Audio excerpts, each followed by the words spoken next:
con el auspicio de la Facultad de Economía y Negocios de la Universidad de Chile. Abrimos la mirada.cl, fen.uchile.cl.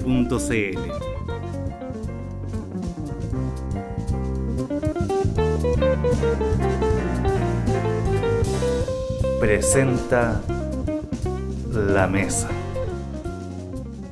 Bienvenidos a este nuevo capítulo de La Mesa, esta coproducción del Mostrador Mercados y la Facultad de Economía y Negocios de la Universidad de Chile.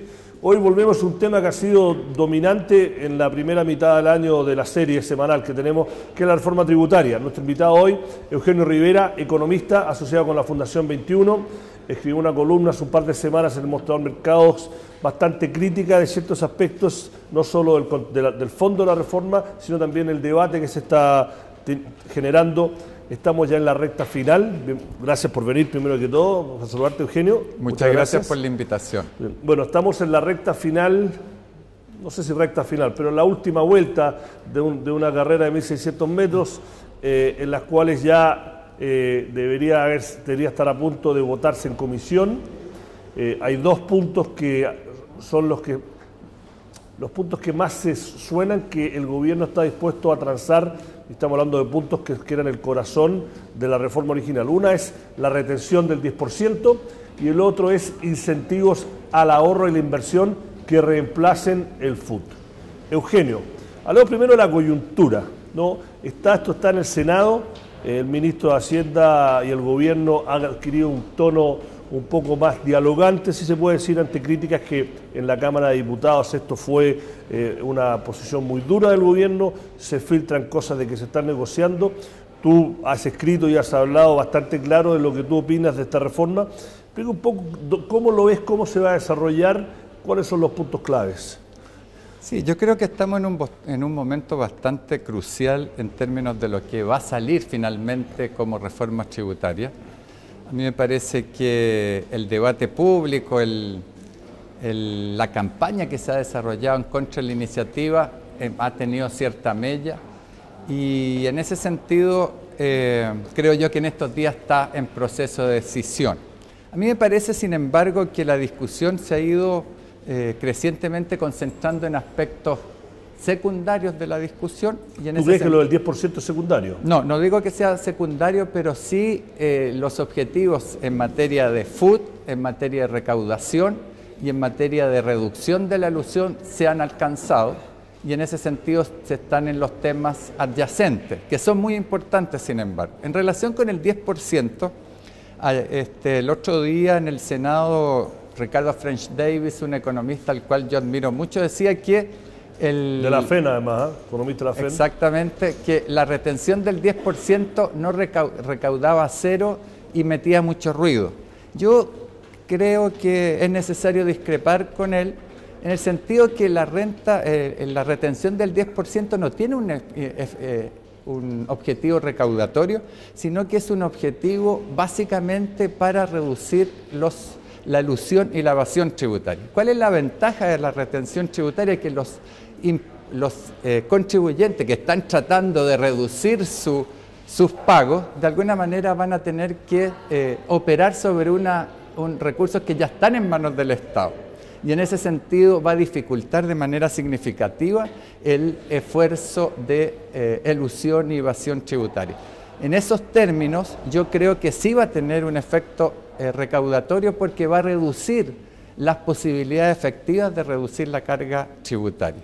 Pero una de las críticas, antes de que vaya al asunto, una de las críticas de la forma más que del fondo, dicen que logísticamente es complicadísimo hacerlo. Sí, yo desconfío un poco cuando otra gente se preocupa de cómo voy a hacer yo el trabajo. Definitivamente los que saben cómo hacerlo son los del Servicio de Impuestos Internos.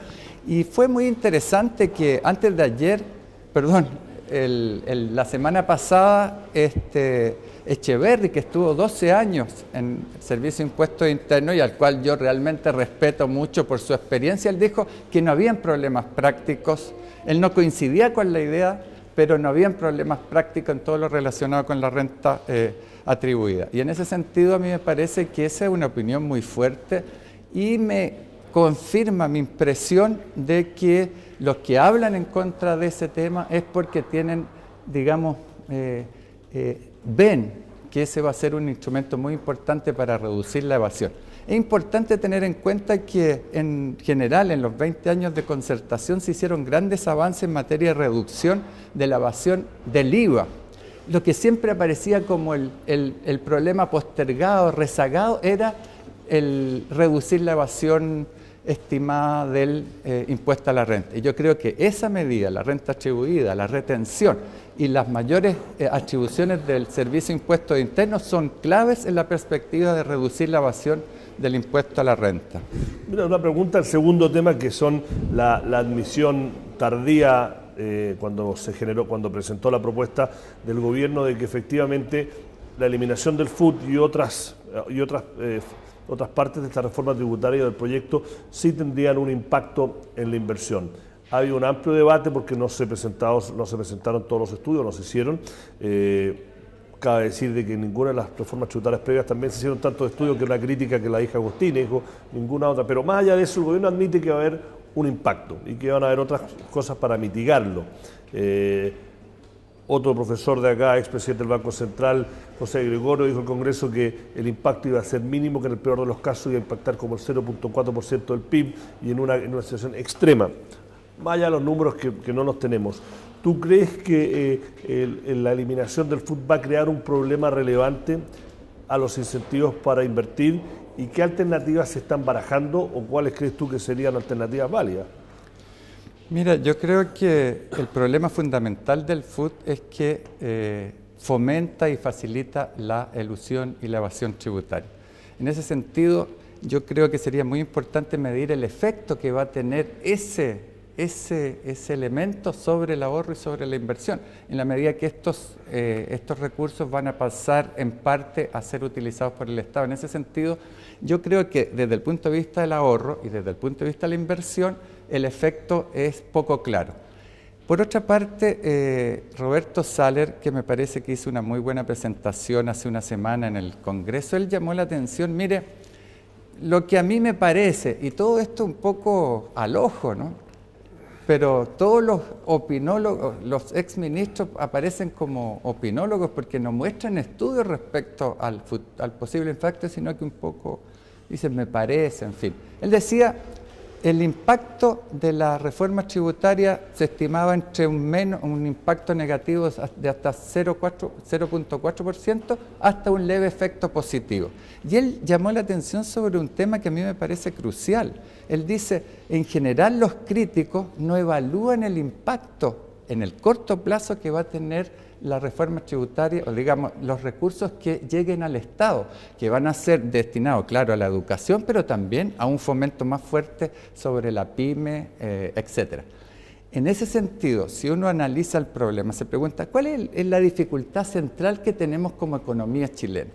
El problema no es el ahorro o la inversión en lo que se refiere a las grandes empresas. El problema está ubicado en el 95% de las pymes, o sea, el 95% de las pequeñas y medianas empresas que no tienen acceso al crédito y que cuando lo tienen que pagar altos costos. Ese es el problema que de alguna manera está obstaculizando el desarrollo de la productividad, está de alguna manera reduciendo el ritmo de crecimiento de la economía. Y en ese sentido, en ese contexto, la pregunta fundamental para evaluar los temas de ahorro y de inversión tiene que ver con qué va a hacer el Estado en relación con este sector.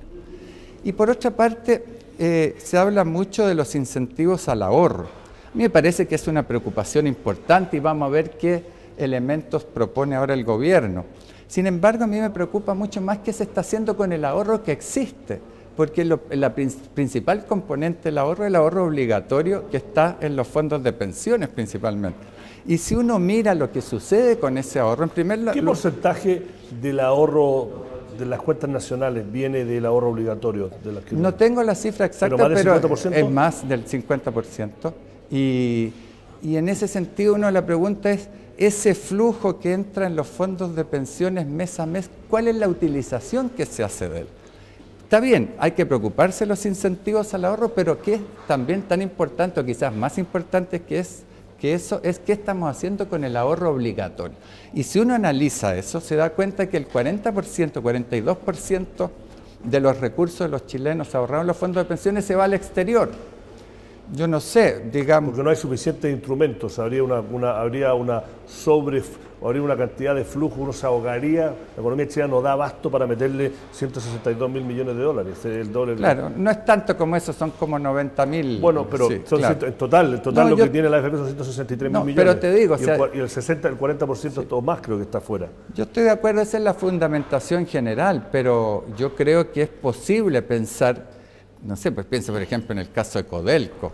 Una capitalización de Codelco podría tener mucho sentido, o en fin, cuando uno ve que el 40% del ahorro obligatorio está en el extranjero, uno dice, quizás deberíamos ponerle más atención a qué hacemos con ese ahorro. También y ahí por tendría otra que parte, cambiar la ley, porque la fiduciaria de la AFP es maximizar la rentabilidad de nuestras sin plantas. duda, o sea, y después se pone el aspecto, que es una de las críticas veladas a la AFP estatal, que ese es otro tema, pero de que en qué momento, está bien, en general Chile ha sido bastante poco prone a usar platas públicas para razones políticas, pero ¿qué pasa si la decisión de capitalizar Codelco, políticamente muy sabia, pero que como rentabilidad es un costo de oportunidad que esa plata podría rentar más invirtiendo en tuercas en China, y eso hace que las pensiones de todos los chilenos sean mejores?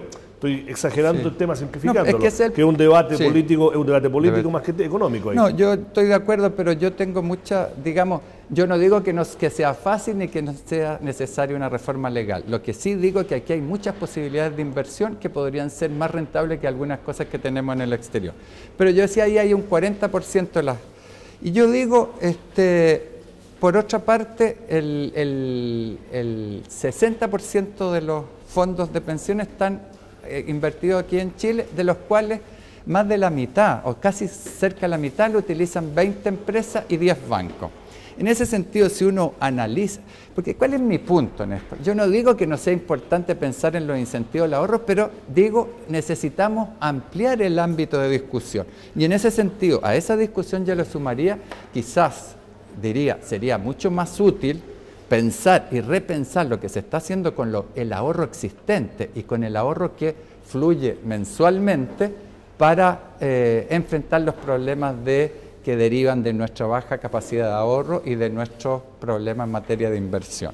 Me imagino yo que si esto ha sido una cosa políticamente compleja, eso ardiría a Troya políticamente, porque ahí es un rol nuevo para el Estado que empieza a decidir cómo invertir estas platas.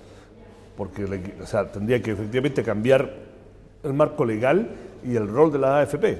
No, y ahí, más allá de que si uno esté de acuerdo o no esté de acuerdo de tu propuesta, el debate político, no me puedo ni llegar a imaginar cómo ardiría Troya en la editorial. No, yo no quiero hacer arder Troya, lo único que quiero incorporar... Pero tú eres una persona del mundo de las políticas públicas, que obviamente el gobierno viene con esa propuesta de que le cambie el rol y que la AFP deberían considerar otro tipo, usar cierta de esas plata, sería explotar. Yo no estoy diciendo que está bien o mal, soy relevante en mi opinión, pero sería una cosa políticamente compleja. No, es que no cambia el marco legal, lo único que tú dices, replanteas el uso de los fondos. Y eso requeriría, por ejemplo, replantearse la relación entre fondos invertidos en el exterior y fondos invertidos acá.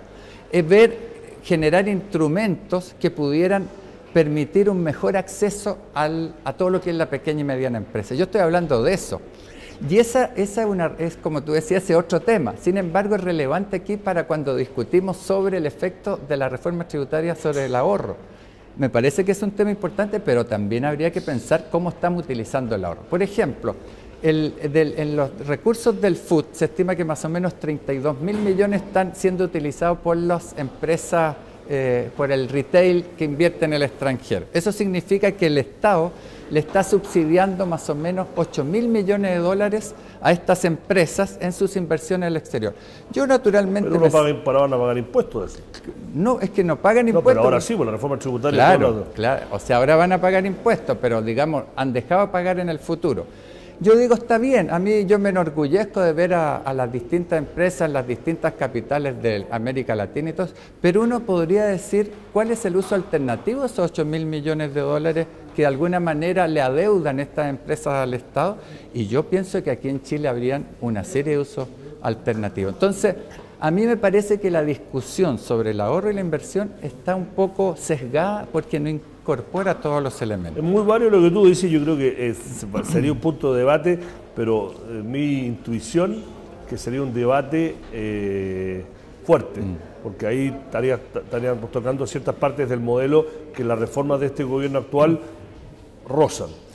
Déjame hacer una pregunta porque no quiero perder. ¿Por qué crees tú, y tú eres una persona que, más allá de ser economista, también es una persona del ámbito de políticas públicas? ¿Por qué esta reforma tributaria es tan poco querida? Y saquemos la parte obvia de la centro-derecha o economistas que son altamente neoliberales y le critican.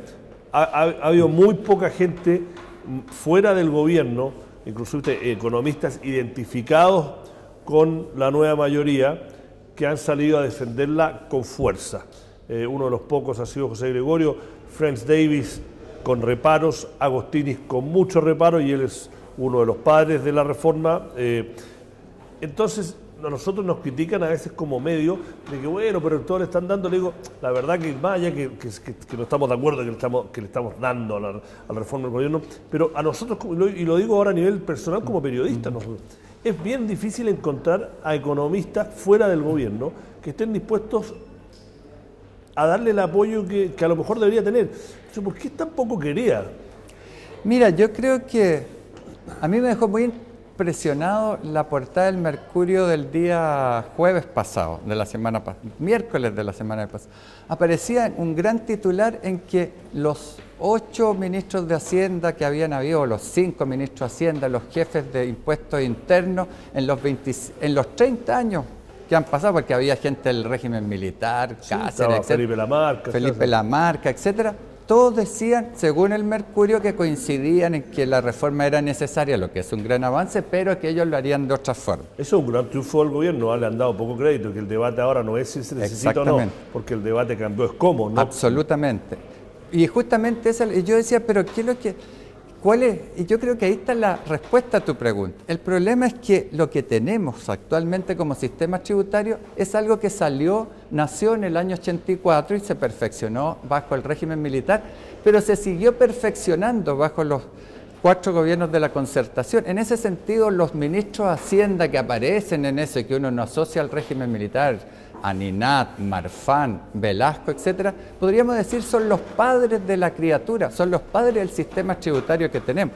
Y en ese sentido, en general, los padres nunca encuentran feos a sus hijos, y ese es un tema, yo creo que es muy importante, pero además hay otro elemento. Yo creo que hay un interrogante. 2 elementos me parecen relevantes. En primer lugar, la pregunta que se deben estar haciendo Aninat, Marfán, Velasco, es por qué ellos no hicieron cambios antes. ¿Por qué tuvo que llegar Alberto Arena bueno, a hacer esto? Eso lo han hecho, han respondido sí, diferentes yo creo que el problema es que ellos se desposaron con un sistema tributario que tenía 2 características principales.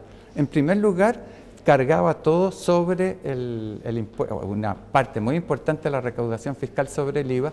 Ya en el año 90 el IVA se sube de 16 a 18%, y eso a mí me parece que es un elemento fundamental. Y por otra parte, yo diría que lo que caracteriza al actual sistema tributario es una excesiva creencia de que lo importante, el factor económico importante es el capital, y por eso que se le dan todo tipo de beneficios. Y uno ve, por ejemplo, en la década del 2000, la cantidad de beneficios que se le dieron a las distintas formas de inversión y lo el modelo coreano que siempre nosotros queremos imitar hasta cierto punto fue similar. O sea, acordémonos que Corea del 63 era tan pobre como Haití, o incluso en algunos índices, y hicieron una política de inversión con mucha plata por la Guerra Fría de Estados Unidos y del Banco Mundial, que invertían 30-35% de capital. Y si uno, bueno, tú también eres economista, es un hecho de la causa que para llegar a ser país desarrollado uno tiene que invertir entre el 28 y el 30% del PIB en capital dentro de un periodo de desarrollo. Entonces, más allá de entrar los detalles y cómo se implementaron, el fin era recomendable, lo que decía el Banco Mundial, el Fondo Monetario. Pero hay dos diferencias en el modelo coreano. Yo diría, el primero es que es una sociedad mucho más igualitaria que esta, y eso juega un rol muy importante. Y segundo es que el Estado coreano se hizo parte del esfuerzo de inversión, del esfuerzo de investigación, desarrollo tecnológico, y se asoció con las grandes empresas. En Chile no tenemos nada de eso. Y en ese sentido, yo diría que tu pregunta nos permite mirar en la discusión de una manera un poco distinta. Porque nosotros estamos defendiendo, hay muchas críticas respecto a la reforma tributaria, pero el problema es que nos tenemos que preguntar por qué este país, a pesar de tener supuestamente un gran sistema tributario, anda como cogiendo, no solamente en lo que se refiere a lo social, porque existe un malestar social generalizado, sino que también nuestro crecimiento económico se viene debilitando, la productividad está estancada desde hace 15 años y en ese sentido lo que queda claro es que el sistema tributario nos está ayudando. Lo que hace la reforma tributaria es cambiar un poco, aprender de lo que ha ocurrido en estos últimos 25, 30 años, decir, a ver, mire, nosotros hasta ahora hemos confiado en que la inversión, el ahorro, la investigación tecnológica va a ser de alguna manera promovida por lo que son las señales de mercado, pero eso ha sucedido de una manera mediocre. Veamos si el Estado se involucra en la educación, se involucra en la modernización de la pyme, se involucra en los temas energéticos, veamos si esto puede abrir nuevas perspectivas. Y esa discusión me parece a mí que es la discusión relevante y es la que nos pone en la misma sintonía con países como los nórdicos, con países como Corea, Japón y con lo que son las discusiones también en Europa, porque hasta ahora como que hemos estado esperando que el mercado nos resuelva el problema y ha quedado claramente establecido que eso no es así, ¿no? Te voy a tener que parar a eso, vamos a tener que invitarte de nuevo después de la reforma tributaria para ver este nuevo niño, el nuevo hermano que va a salir, como tú te referiste. Pero bueno, muchas gracias Eugenio Rivera por haber venido a este programa. Este ha sido un nuevo capítulo de La Mesa, esta coproducción del Mostrador Mercados y la Facultad de Economía y Negocios de la Universidad de Chile. Nuestro invitado es Eugenio Rivera, economista asociado con la Fundación 21. El tema nuevamente fue la reforma tributaria y lo que se viene, y será hasta la próxima. Muchas gracias y bienvenidos al programa la próxima vez que lo vean.